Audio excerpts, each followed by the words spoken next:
Updates at pinakahuling mga usapin sa mundo ng palakasan. Atin ang pakinggan dito sa Ang Pilipinas Ngayon. Magandang araw. Narito na po ang Sports Balita. Ginawa ni Ronde Hollis Jefferson ang lahat sa huling kanto para pangunahan ang Token Tex sa 96-84 panalo laban sa Barangay Ginebra sa Game 2 ng PBA Season 49 Governors Cup Finals na ginanap sa Smart Araneta Coliseum. Nagliyab ang TNT Import ng 12 puntos sa krusyal na fourth quarter para makalikom ng kabuang 37 puntos kasama pa ang 13 rebounds at 7 assists pagkatapos maglaro sa buong 48 minutong laban. Dahil sa panalo, umabante ang Tropang Giga sa 2-0 sa kanilang best of 7 serye laban sa Jing Kings at lumapit sa 2 panalo na lamang para makuha ang back-to-back Governors Cup title. Nagtapos naman sina Calvin Oftana at Glenn Cobontin ng may tig 13 puntos bawat isa, kung saan ang dating San Beda Lion ay nakakolekta din ng 14 na rebounds, 2 assists at 1 steal.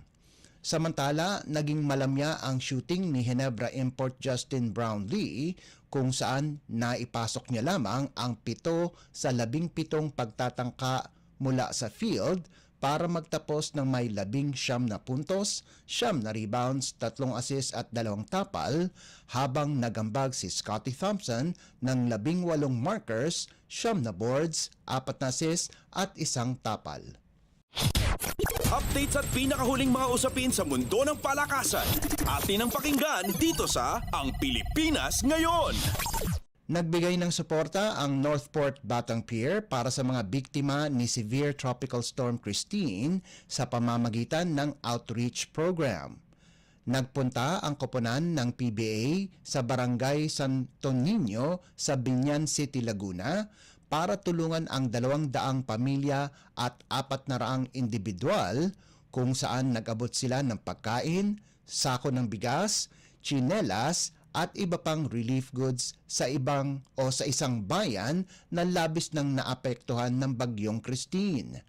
Ilan sa mga sumama ay sina Northport Head Coach Bonnie Tan at ang kanyang staff, Alin Bulanadi, Fran Yu, Dami Kuntapay, Sydney Onwebere, Cade Flores, Paul Zamar, William Navarro, Paulo Taha, Evan Nel at Abu Trotter. Kasama din sa outreach si John Amores.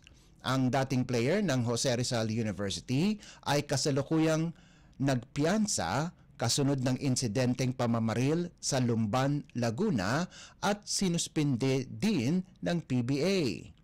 Ang napili ng Northport sa PBA Season 48 Rookie Draft ay hindi masisilayan sa mga laro ng Batang Pier sa Season 49 Commissioner's Cup.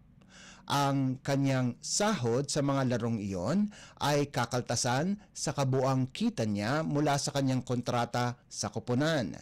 Subalit pinapayagan pa din siya ng PBA na sumali sa mga ensayo at ilang aktibidades ng Northport kaya't nakasama ito sa outreach program. Updates at pinakahuling mga usapin sa mundo ng palakasan. Atin ang pakinggan dito sa Ang Pilipinas Ngayon. Nakarecover na si EJ Obiena mula sa kanyang kapansanan sa likod na naputol ang kanyang kampanya ngayong taon at tinitignan niyang magsimula ng panibago sa susunod na taon. Ibinahagi ng Filipino pole vault star ang development sa kanyang social media account kung saan sinabi nito na magaling na siya mula sa kanyang lower back injury na nakuha niya sa Silesia leg ng Diamond League kung saan nagtapos ito sa ika-5 pwesto noong Agosto.